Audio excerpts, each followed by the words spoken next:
오늘 함께 읽은 본문의 핵심적인 내용은 우리의 권리와 자유를 포기하라는 바울의 권면입니다. 먼저 23절을 보십시오. 모든 것이 가하나 모든 것이 유익한 것이 아니요 모든 것이 가하나 모든 것이 덕을 세우는 것이 아니니. 여기서 사도 바울이 말하고 있는 가하다, 그 의미하는 바가 무엇인가 하면요, 법적으로 하자가 없다라는 뜻입니다. 그렇게 할 수 있도록 허락되었다라는 뜻입니다. 네, 이 구절 안에서 모든 것이 가하다, 이 말이 두 번이나 반복해서 강조되고 있죠. 그리고 우리 한국말에는 생략이 되어 있지만 그러나라는 접속사 또한 이 구절 안에 두 번 반복되고 있습니다. 모든 것이 가하나 그러나 모든 것이 다 유익한 것이 아니고, 모든 것이 가하나 그러나 모든 것이 덕을 세우는 것이 아니다. 이것이 더 정확한 번역이라고 할 수 있습니다. 그렇다면 사도 바울이 이렇게 두 번씩이나 반복하며 말하는 이유가 무엇이겠습니까?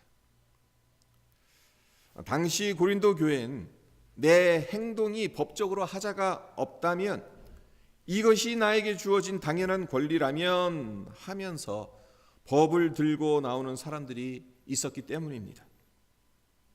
이에 사도 바울은 너에게 합법적으로 주어진 당연한 권리, 당연한 자유가 있다 할지라도 그것들을 모두 행사해서는 안 된다라는 것을 고린도 교회에 가르치고 있는 것입니다.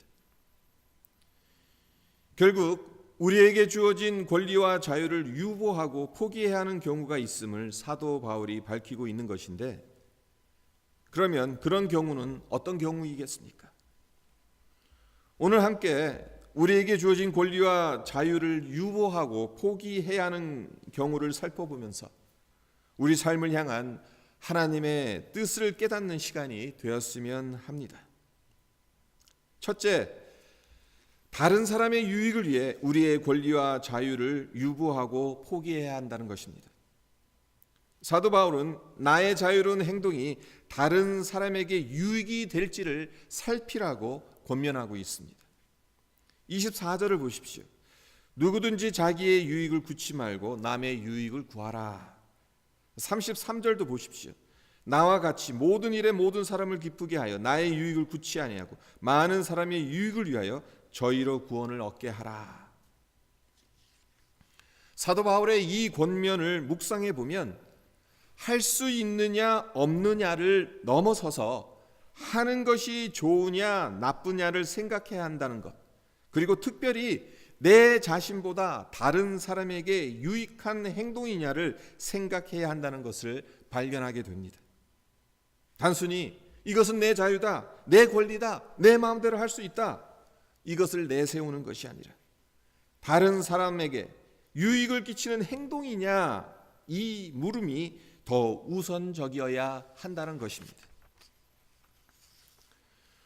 사도 바울이 이런 권면을 하게 된 이유를 이해하기 위해선 고린도전서 8장을 살펴볼 필요가 있습니다. 8장에서 고린도 교회 성도들이 바울에게 이렇게 묻습니다. 성도들이 우상에게 바쳐졌던 음식을 먹는 것이 옳습니까? 아닙니까?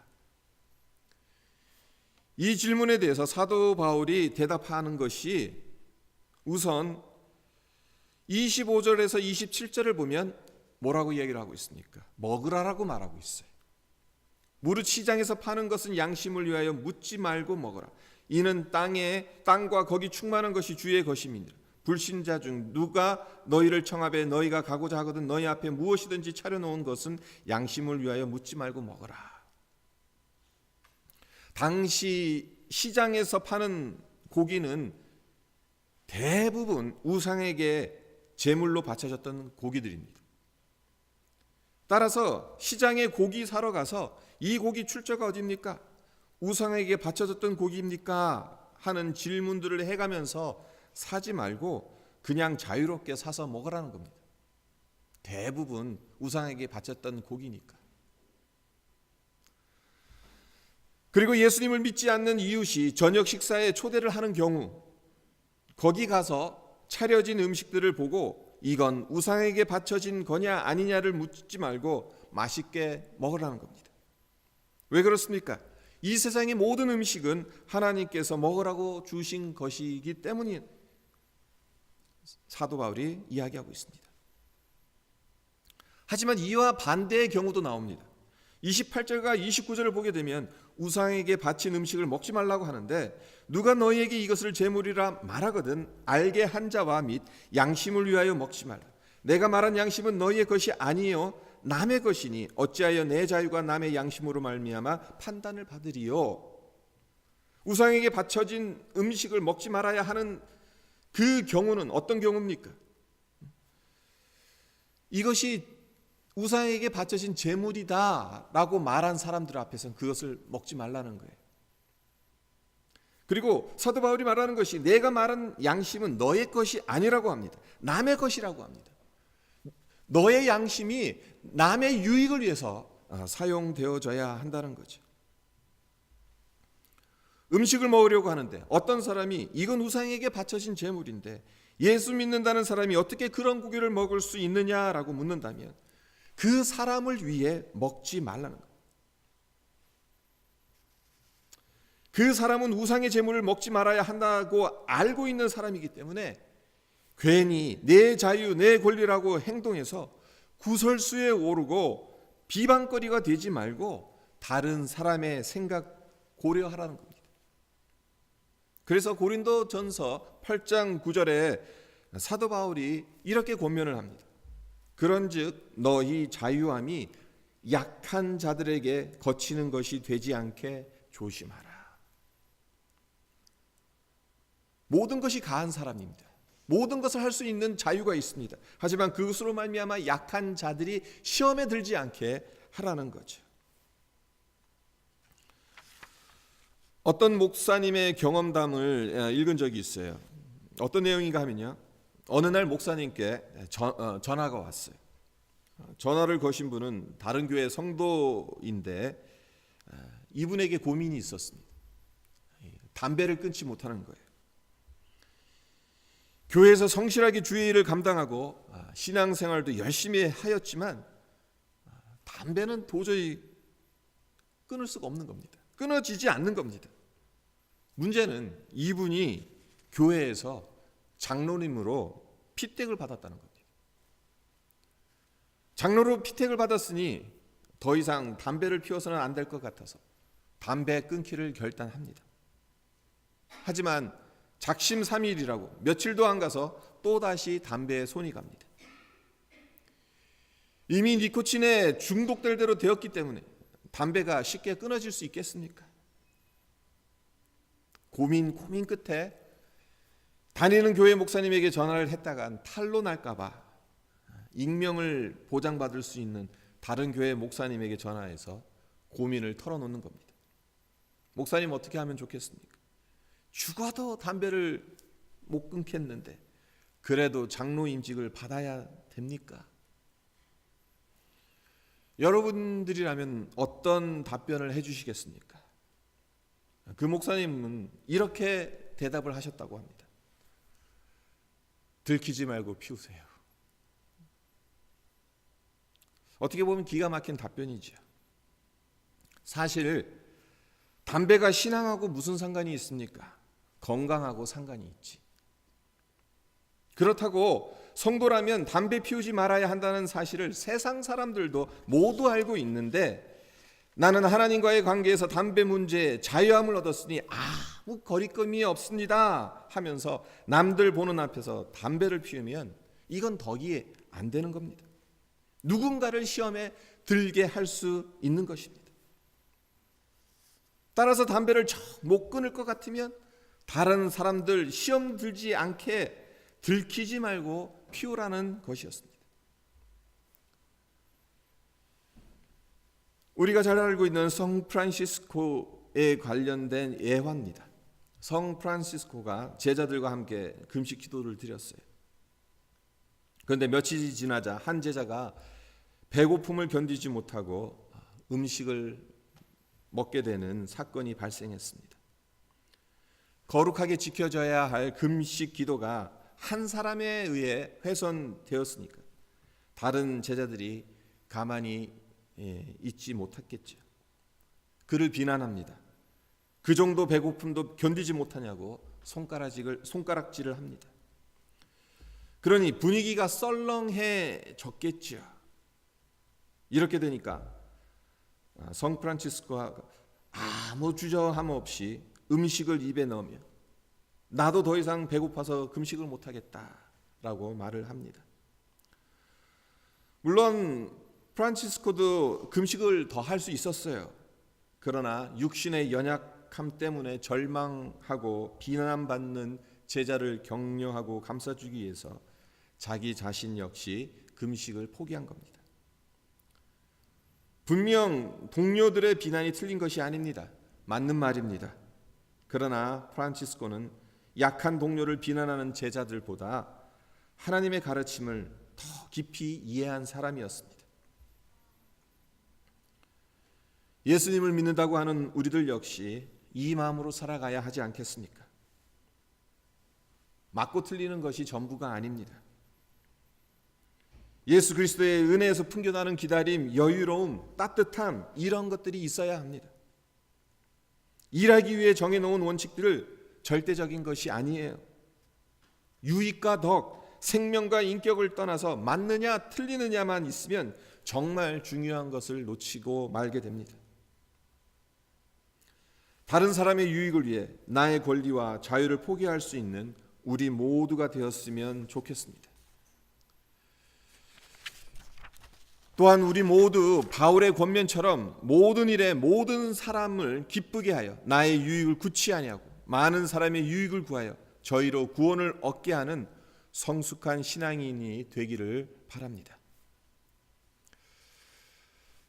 둘째로 우리의 권리와 자유를 유보하고 포기해야 되는 경우가 언제인가 하면 하나님의 영광과 교회의 덕을 위해서라는 겁니다. 31절을 보면 그런즉 너희가 먹든지 마시든지 무엇을 하든지 다 하나님의 영광을 위하여 하라라고 사도 바울이 이야기하고 있습니다. 먹는 것도 마시는 것도 입는 것도 돈 버는 것도 돈 쓰는 것도 그리고 사는 것도 죽는 것도 모두 다 하나님의 영광을 위해서 하라는 겁니다. 32절 하반절도 보십시오. 하나님의 교회에나 거치는 자가 되지 말라. 교회의 걸림돌이 되지 않게 하라는 말씀인 거죠. 우리는 신앙생활을 하면서 여전히 나의 유익, 나의 잘됨을 가장 중요하게 여길 때가 많습니다. 그래서 하나님을 나의 영광이나 안전을 위한 도구로 삼고 하나님의 영광을 받으시는 것보다 내 유익이나 내 고집을 내세우기 쉽습니다. 그러나 성숙한 그리스도인들은 하나님의 영광과 교회의 덕을 위해 자기 자유와 권리를 절제할 줄 아는 사람들입니다. 한국 군산의 어느 교회에 40년 동안 목회 사역을 하셨다가 은퇴하는 목사님이 있었다고 합니다. 교회에서 은퇴 경력금으로 400만 원을 드렸는데 목사님은 마음속으로 그 돈을 교회 건축 준비 자금으로 드릴 생각이었어요. 그런데 그 다음 날 새벽 목사님 집에 칼을 든 복명 강도가 들어왔다고 합니다. 은퇴 경력금을 노리고 왔으니 분명히 교회나 목사님의 사정을 잘 아는 사람이었겠죠. 목사님은 가슴과 허벅지에 칼에 찔렸고 강도는 복면이 벗겨졌지만 결국 돈을 강탈해 도망갔습니다. 안타깝게도 목사님은 이번 하루 만에 숨을 거둡니다. 그러나 그 하루 동안 목사님은 강도의 이름을 입 밖에도 내지 않았습니다. 아는 사람이었으니까. 다만 헌금 모아서 하나님의 집을 지어 주십시오. 그 유언만 남겼습니다. 그 뜻 있는 사람들이 힘을 모아 목사님의 유고 설교집을 출판했는데 그 책의 제목이 침묵입니다. 침묵으로 아는 사람의 허물을 덮어준 목사님의 뜻을 기리기 위해서 붙인 제목인 것입니다. 사도 바울은 로마서 14장 7절에서 8절에 다음과 같이 고백합니다. 우리 중에 누구든지 자기를 위하여 사는 자가 없고 자기를 위하여 죽는 자도 없도다. 우리가 살아도 주를 위하여 살고 죽어도 주를 위하여 죽나니 그러므로 사나 죽으나 우리가 주의 것이로다. 하나님의 영광을 위해서, 그리스도의 복음을 위해서 내가 알고 있는 것도 감출 수 있어야 합니다. 우리가 마땅히 누릴 자유와 권리를 포기할 수 있어야 합니다.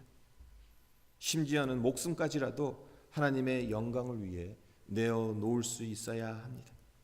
왜냐하면 우리의 모든 것이 하나님께로부터 왔기 때문입니다. 예수 그리스도의 복음을 통해 선물로 주어진 것이기 때문입니다. 바라기는 하나님의 영광을 위해서, 그리고 교회의 덕을 위해서 주어진 권리와 자유를 포기할 수 있는 성숙한 신앙인의 삶을 살아가는 우리 모두가 되기를 소망합니다. 셋째, 우리의 권리와 자유가 포기되어져야 되는 경우는 또 어떤 경우인가 하면 주님을 본받기 위해 포기되어져야 한다는 겁니다. 사도 바울이 11장 1절에서 이야기하고 있는 것이 무엇입니까? 내가 그리스도를 본받는 자 된 것 같이 너희는 나를 본받는 자 되라 라고 권면하고 있습니다. 고린도 교회의 성도들을 생각하면서 이 말을 하고 있는 사도 바울을 생각해 보십시오. 그는 놀라운 예수 그리스도의 은혜와 사랑을 깨달아 알게 된 이후론 예수 그리스도처럼 살려고 애썼던 사람입니다. 사도 바울이 본받으려고 했던 예수님 어떤 분입니까? 십자가에서 죽으신 분이잖아요.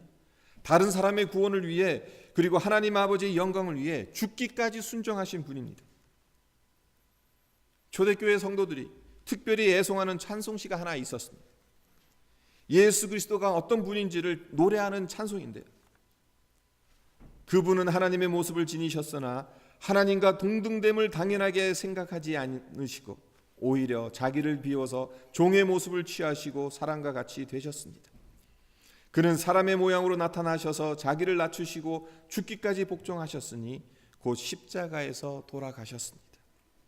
빌립보서 2장 6절에서 8절을 표준 새 번역으로 읽어드린 겁니다. 예수님은 자신의 모든 권리를 포기하신 분이라는 찬송신 거죠. 예수님의 자기 비우심, 자기를 포기하심으로 인해 우리에게 허락된 은혜, 생명, 사도 바울은 그 은혜의 비밀을 깊이 깨달았기 때문에 이런 찬송시를 쓸 수 있었던 것입니다. 그래서 예수님을 본받기 위해 자신의 권리와 자유를 포기할 수 있었고, 그리고 그런 자기를 본받으라고 당당하게 말할 수 있었던 것입니다. 그리스도인이란 어떤 존재입니까? 무엇을 위해서 살아가야 하는 자들입니까? 삶을 통해 생명과 진리가 선포되고 나누어지고 지켜지는 자들이어야 하지 않겠습니까? 그리고 그것이 우리가 행사해야 할 참된 자유이고 권리이지 않겠습니까? 19세기 말에 많은 선교사들이 복음을 전하려고 조선 땅에 들어왔었죠. 그분들 중엔 윌리엄 제임스 홀이라는 미국 선교사도 있었습니다. 평양에서 의료 선교 사역을 가장 먼저 시작한 선교사인데요. 자신의 몸을 돌보지 않고 헌신적으로 의료 사역을 하다가 조선에 들어온 지 불과 3년 만에 발진 티푸스에 걸려서 숨을 거두게 됩니다. 네, 생을 마감했던 그때 나이가 34살이었어요. 참으로 아까운 나이에 생을 마감한 거죠. 하지만 그의 죽음은 헛된 죽음이 아니었습니다. 28의 미망인이 된 그의 아내 로제타가 그 당시 둘째 아이를 임신하고 있었는데 첫째 아들 셔우드 홀을 데리고 잠시 미국으로 돌아갑니다. 그러나 남편의 숭고한 죽음을 헛되이 하지 않고자 미국에서 모금 운동을 펼쳤고 출산 후엔 다시 평양으로 돌아와서 모금한 그 돈으로 최초의 근대식 병원을 세우게 됩니다.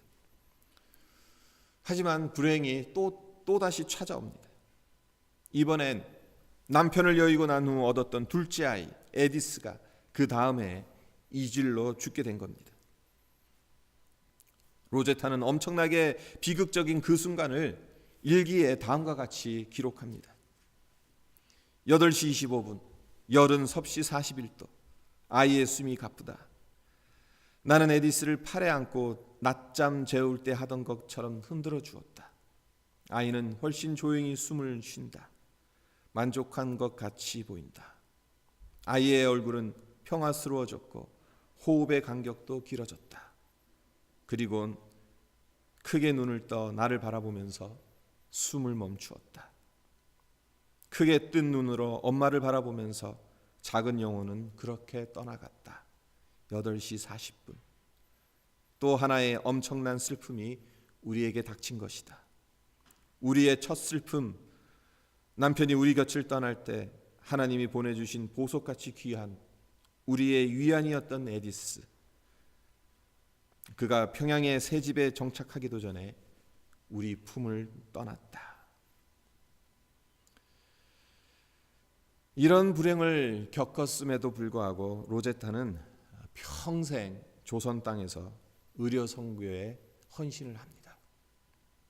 그뿐만이 아닙니다.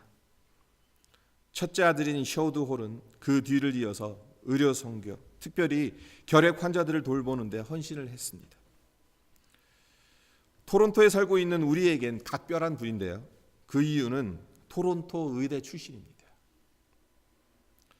또한 한국 최초의 크리스마스 시를 발행해서 결핵 환자들의 치료를 돕고 결핵 퇴치 운동에 앞장섰지만 이것이 일제의 눈밖에 나서 크리스마스 실로 독립자금을 모았다는 터무니없는 간첩 혐의로 강제 추방되었던 분입니다. 이처럼 평양의 개척 선교사 윌리엄 제임스 홀 선교사는 불과 3년도 채 안 되는 선교 활동을 하고 35이라는 꽃다운 나이에 하나님의 부르심을 받았지만 그의 못다한 사역은 아내와 아들을 통해서 이어졌습니다.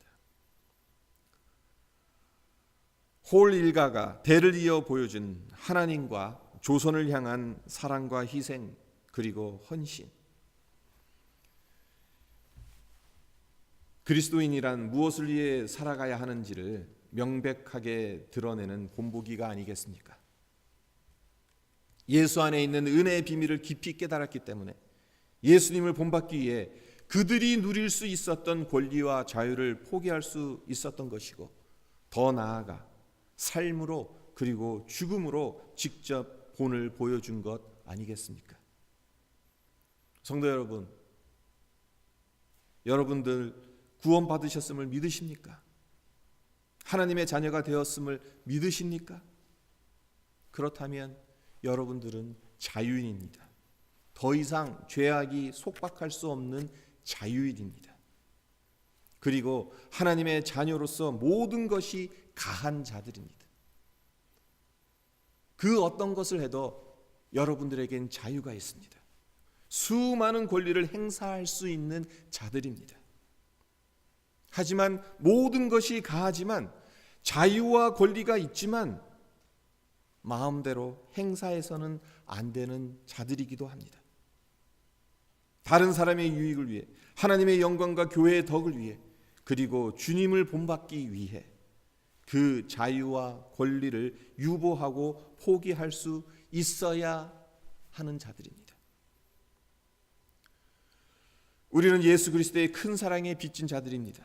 뿐만 아니라 122여 년 전 조선 땅에 들어와 아이를 잃고 남편을 잃은 우리보다 먼저 예수님을 알았던 수많은 선교사님들의 사랑의 빚을 진 자들입니다.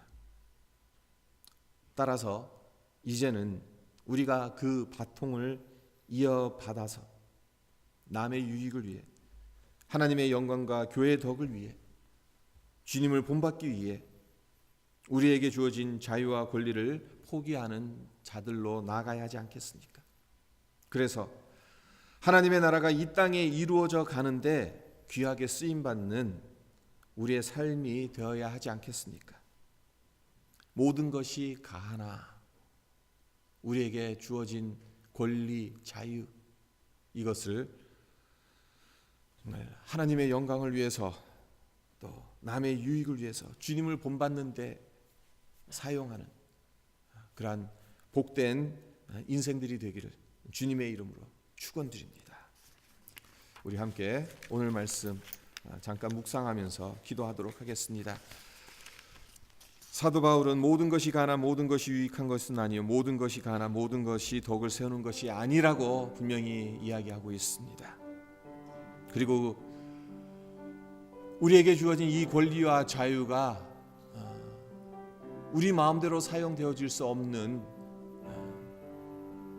그것이 나의 유익이 아니라 남의 유익을 위해서 그렇게 해야 된다는 것, 하나님의 영광을 위해서 교회의 덕을 위해서 그렇게 해야 한다는 것, 그리고 주님을 본받기 위해서 모든 것을 강한 것을 내가 포기할 수 있어야 한다는 것.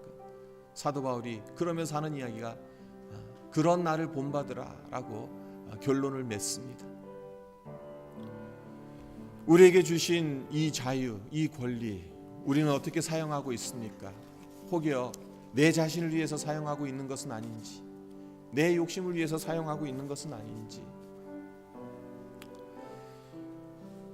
복음을 위해서, 정말 남의 유익을 위해서, 하나님의 영광을 위해서 주님을 본받는데 우리의 이 자유, 우리에게 허락하신 이 귀한 권리들을 사용할 수 있게 해주십시오. 이 시간 주의 성령 의지해서 기도했으면 합니다. 우리가 성숙한 그리스도인으로 그렇게 주님 앞에 설 수 있게 해주십시오. 우리 함께 기도하는 시간이 되었으면 합니다. 기도드리겠습니다. 아버지 감사합니다. 주님, 모든 것이 가하나 모든 것이